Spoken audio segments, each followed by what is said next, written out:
Hello, this is Dr. Ford Brewer with heart attack, stroke, and disability prevention. You've heard me mention disability several times, but maybe you never really got the connection. Two of the absolute major causes of disability in our country are congestive heart failure and something that's related to it, dementia.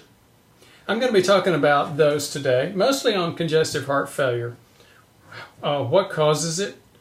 What your probability is of getting it, 1 in 5, by the way, if you're an American, and how to avoid it, what to do about it. There's several things that we're going to discuss today. As you can see,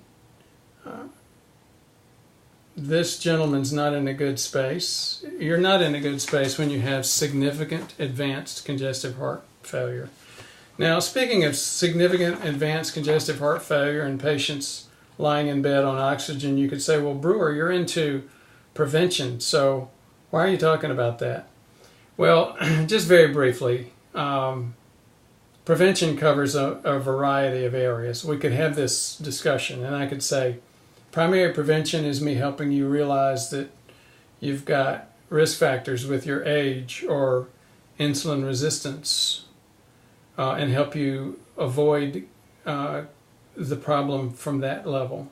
Or we could say, look, when we get a CIMT, we're helping you screen and understand that you do have plaque and helping you avoid having a heart attack and stroke or other problems associated with that. Tertiary prevention is helping you avoid a disease that's already been diagnosed from getting worse. So you already have heart failure. There are things that can really make it worse really quickly. And we're going to be talking about some of those today. As I mentioned, we are not, this is not an unusual disease. This is from the American Heart Association's Rise Above program. And basically one of the things they're wanting you to understand is 1 in 5 Americans has heart failure. Now, one of the goals is to keep mild heart failure mild and keep patients from getting into advanced disease. Let's talk about some other facts around heart failure. 5.7 million Americans have it now. This is from the CDC, by the way. Let me see if I can find that. Yeah, 5.7 million patients have it. 1 in 9 deaths now have congestive heart failure as a contributing cause. So that and the last slide about 1 in 5 of us getting congestive heart failure reminds you of the movie series Dirty Harry. Are you feeling lucky?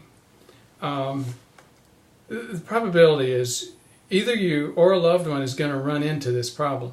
And if it's a loved one, don't think that you've missed the bullet, because you will probably get involved in helping care for that individual. Now, what are some other facts about congestive heart failure? Once you receive a diagnosis of congestive heart failure, you've got a 1 in 2 chance of being alive 5 years later. So, as you can see, congestive heart failure, even at a mild diagnosis, is a very serious disease. It's more lethal than most cancers. You'll see many times discussion about the costs associated with heart failure. It's costing $31 billion now. It is the major cause of hospital readmission, and we're going to talk a lot about that and why that happens. Well, who's at risk? Well, a lot of folks are at risk. If you're 65 or older, you're at significant risk. If you have diabetes, you're at risk. If you have high blood pressure, you're at risk. Are any of these diagnoses beginning to ring bells? Again, we've got significant issues associated with risk for this disease. And again, this is one of the major things we're wanting to prevent by dealing with it earlier. Here's another list of causes and risk factors for congestive heart failure.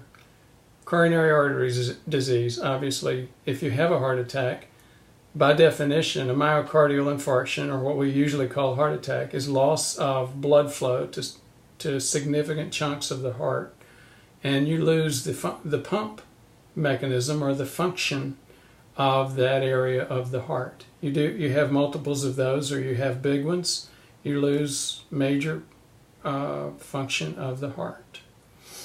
We're not going to talk about ejection fractions today, but that's one of the ways of measuring the function of the heart. So past heart attacks, high blood pressure. With high blood pressure, again, it's related to atherosclerosis and plaque and all the things that we get focused on preventing here. But it also has another impact on heart failure or pump failure.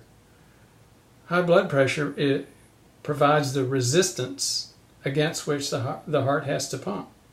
So the higher your blood pressure, again, the more likely for pump failure or heart failure. So we can go on down through here, but again, I think you're beginning to see the pattern. Same things that cause the stuff that we're preventing are causing congestive heart failure. Pardon the visuals again. This is I couldn't get it bigger. This is a visual of the higher risk areas for congestive failure, and they're the same places that you get risk for heart attack, stroke. The South, the Deep South, Texas, some of the Midwest areas like Kentucky, and areas that are not quite as badly hit, Washington, California, and New York. And again, I think these are probably more reflections that we're beginning to get some improvement in lifestyles in some parts of our country quicker than others. Now, what is congestive failure? Well, the simple way to look at it is just failure of the pump. The heart cannot keep up anymore. The performance has declined, and it can't keep up with the need to pump fluid away from areas. In other words, receive the blood from the veins and then pump blood back out to the heart and to the brain, to the muscles. There are types of heart failure: systolic heart failure, diastolic heart failure. There are levels of heart failure. We're not going to get into any of that. We've got other issues, and really more people-related issues. For example, quality of life with heart failure. I'm not going to get into the details of how this study was developed, but we'll just make a couple of points. Congestive heart failure is here. Life without any of these conditions is up here. And depression, dialysis, hepatitis are all here. So this is a normal quality of life. This is with depression, hepatitis. Heart failure is down here with dialysis. Basically, the point that it helps you see is that people can understand how the challenges of lifestyle and activities of daily living with dialysis, but they often don't really get a good picture of what life is like if you have significant heart failure. These patients, again, with very bad failure are often relegated to an oxygen source and not able to move around.